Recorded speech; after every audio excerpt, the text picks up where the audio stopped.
When duty breaks your heart, Officer Michael Brady had been on the force for 12 years, but nothing in his training had prepared him for this moment. The Arizona sun beat down mercilessly on the desert highway where the accident had occurred just minutes before. He knelt beside the small body of 7-year-old Emma Rodriguez, his hand trembling, as he reached for his radio. The girl lay motionless on the scorched asphalt, her pink dress torn and dusty, her beloved teddy bear clutched tightly in her small arms even in unconsciousness. Behind them, the twisted metal of two vehicles told the story of a collision that had happened too fast, too violently. Dispatch, I need an ambulance at mile marker 47 on Route 10. We have a juvenile approximately 7 years old, unresponsive, multiple trauma visible. Michael's voice cracked as he spoke into his shoulder radio, his other hand instinctively covering his mouth as the reality of the situation washed over him.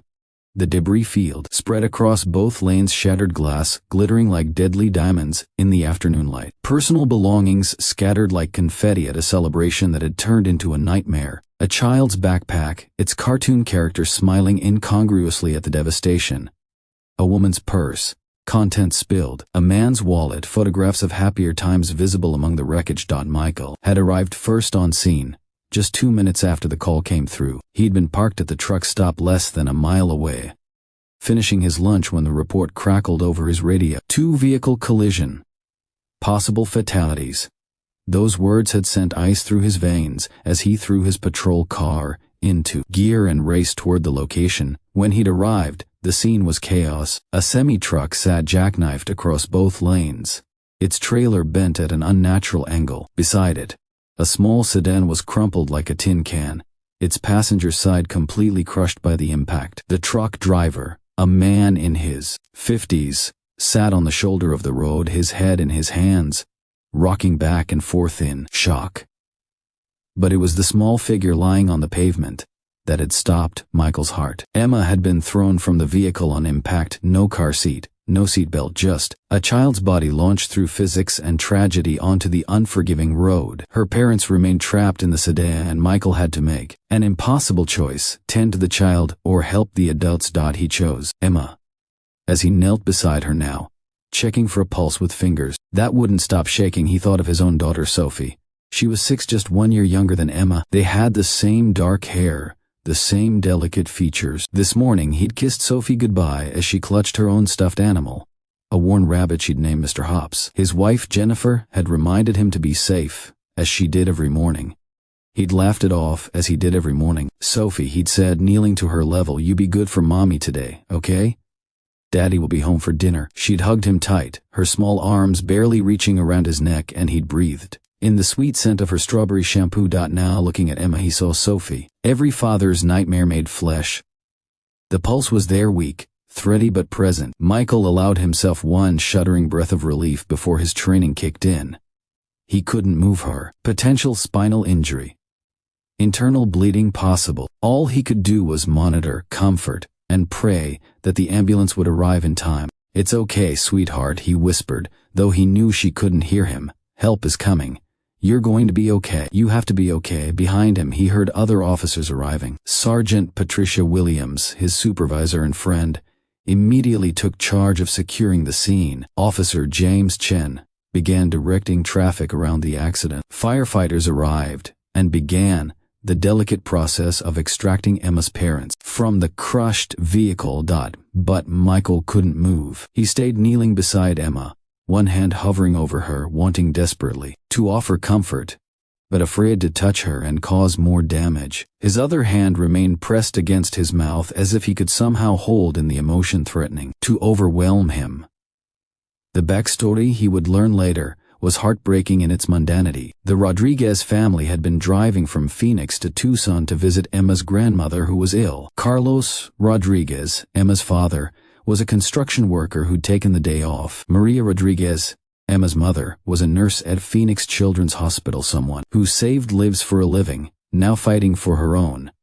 They'd been a happy family. Michael would see the photos later, retrieved from Maria's phone by investigators. Birthday parties and Christmas mornings, Emma's first day of school, a family trip to the Grand Canyon. Ordinary moments that made up an ordinary life now shattered in an instant. The truck driver, Raymond Cooper, hadn't been drinking. He hadn't been texting. He'd simply been too tired, having pushed through his legally mandated rest period because he needed the money. Because his daughter was sick and the medical bills were piling up. He'd drifted into the oncoming lane for just a second, maybe two seconds, to destroy multiple lives. There were no villains here, Michael would reflect later. Just victims. Raymond would live with the guilt for the rest of his life. Carlos would spend 6 weeks in intensive care, recovering from multiple fractures and internal injuries. Maria would be luckier, if you could call it that, with only a broken arm and lacerations. And Emma, sweet Emma with her teddy bear, and her pink dress and her whole life ahead of her. The ambulance arrived. Michael heard rather than saw it. His eyes fixed on Emma's face, watching for any sign of consciousness. Paramedics swarmed around them, professional and efficient. One of them, a woman named Sarah, whom Michael had worked with on dozens of calls, gently touched his shoulder. "We've got her, Mike. You need to step back now." He didn't want to. Every instinct screamed at him to stay, to protect this child who reminded him so much of his own. But he forced himself to stand, to step away, to let the professionals do their work. His knees were stiff from kneeling on the hot pavement, but he barely noticed. His uniform was stained with dirt and what he realized was Emma's blood. But he didn't care. He watched as they carefully immobilized her spine, started in 4, lifted her with heartbreaking gentleness onto the stretcher. The teddy bear almost fell, and without thinking, Michael darted forward to catch it, tucking it beside Emma on the stretcher. "She'll want this," he said to Sarah, his voice rough. "When she wakes up, she'll want her bear." Sarah's eyes were kind behind her professional mask. "We'll make sure she has it, Mike." As the ambulance pulled away, lights flashing and sirens wailing, Michael stood in the middle of the highway, surrounded by the detritus of destruction. Other officers were taking measurements, photographing the scene, interviewing witnesses. The jaws of life screeched as firefighters worked to free Emma's parents. Radio chatter filled the air, requests for additional units, updates on road closures, notifications to hospitals, but Michael heard none of it. He was thinking about fragility, about how quickly everything can change, about how he'd kissed his daughter goodbye this morning and how Carlos and Maria Rodriguez had done the same thing, never imagining it might be the last normal moment they'd ever have.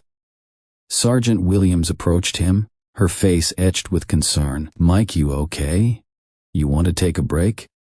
Chen can finish documenting the scene. He shook his head. "I'm good, Sarge. I need to stay." "I need to," he trailed off, not sure how to explain the feeling that he owed it to Emma to see this through, to make sure every detail was documented perfectly, so that maybe somehow, some good could come from this tragedy. "I understand," Patricia said quietly.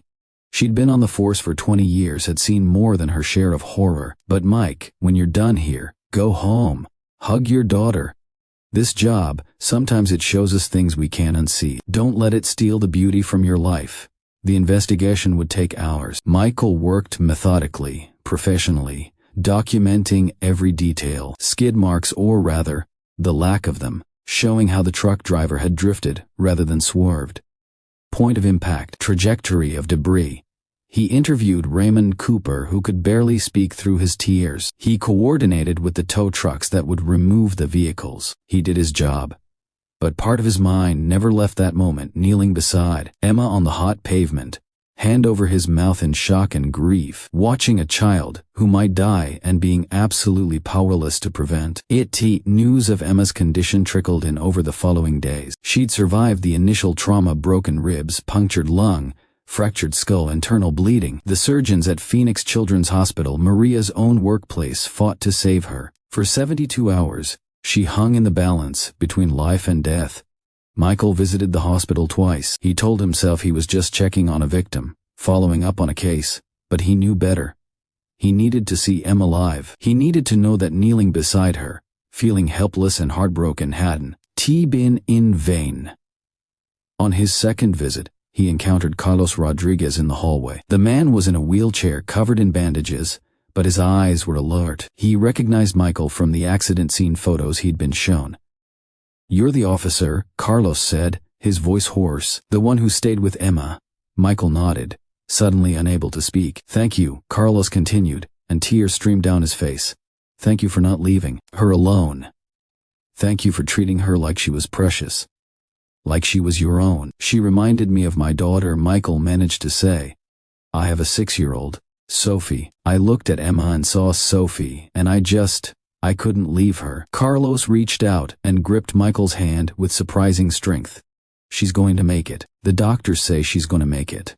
There's a long road ahead, but she's going to live. And that's partly because you were there, because you called for help so fast, because you cared. Michael wanted to say that he'd done nothing, that the paramedics and doctors were the real heroes, but the words wouldn't come. Instead, he just held Carlos's hand and let the tears finally fall, tears he'd been holding back for days. Emma did survive. It took months of recovery, multiple surgeries, extensive physical therapy. She would walk with a slight limp for the rest of her life, and she'd have scars, both visible and invisible. But she would laugh again. She would play again. She would grow up.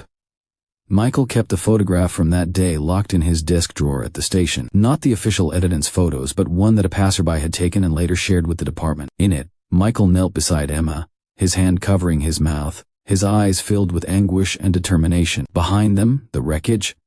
Beside them, the teddy bear. He looked at it sometimes, when a call was particularly rough, or when the weight of the job felt too heavy.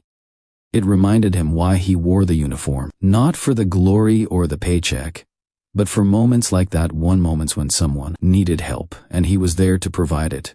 Even when help meant nothing more than kneeling beside a child and refusing to let her be alone in her darkest moment. Years later, when Emma graduated from high school, she invited Michael to the ceremony. She walked across the stage without her limp showing, accepted her diploma with a bright smile, and in her speech she talked about second chances, about how life can change in an instant, but how love and dedication from strangers can make all the difference. After the ceremony, she found Michael in the crowd and hugged him tightly. She was 17 now, preparing for college, full of dreams and ambitions. The little girl in the pink dress was gone, replaced by a young woman with her whole future still ahead of her. Thank you, she whispered in his ear. Mom and Dad told me you were there, that you stayed with me, that you cared. Michael hugged her back. This miracle of survival, this testament to the fragility and resilience of life. You reminded me why I do this job, he said.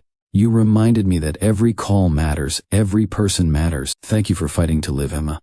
As he drove home that evening, Michael thought about that day on the highway, about the heat, and the horror, and the helplessness, about kneeling beside a dying child, and praying for a miracle he wasn't sure would come, about how close he'd come to breaking down completely, to letting the grief overwhelm the duty. But mostly, he thought about gratitude. Gratitude that Emma had lived. Gratitude that he'd been there when she needed someone. Gratitude for his own daughter, waiting at home with her worn rabbit and her bright smile. Gratitude for every ordinary moment that could so easily become extraordinary through tragedy or through survival. The badge he wore felt heavier than usual, weighted with responsibility and memory. But it also felt right, like it belonged there, like he belonged in this job that broke your heart and pieced it back together again over and over, until you weren't sure where the job ended and you began. That night, he held Sophie a little longer when he tucked her into bed. He breathed in her strawberry shampoo and thanked God for every breath, every heartbeat, every precious moment of this fragile, beautiful life.